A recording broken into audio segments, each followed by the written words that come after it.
জানো, আমি যখন ছোট ছিলাম আমাকে স্কুলে অঙ্ক শেখানো হতো। প্রথমে যোগ শিখিয়েছিল, তারপরে বিয়োগ, তারপরে গুণ, তারপরে ভাগ।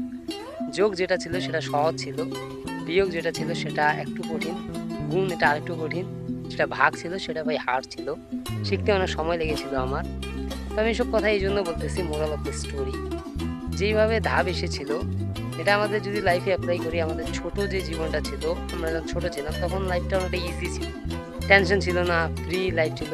যখন একটু বড় হলাম, কিশোর হলাম, খেলে ধুলে বেড়াচ্ছি, তখন একটু লাইফে স্ট্রেস আসতে শুরু করলো। সো আমার ওই যে বললাম যে ভাগ, যেটা করতে আমার অনেকটা সময় লেগেছিল, আমি বুঝতাম না।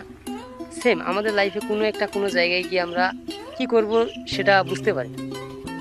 তো এটা এমন না যে আমি করতে পারি না, আমি পরবর্তীতে পেরেছিলাম, বাট ওই সময় আমি পারিনি। হয়তো বা তোমার লাইফে এরকম কিছু ঘটতেছে যেগুলোতে তুমি স্ট্রেসে আছো, বাট একদিন না একদিন তুমিও পারো।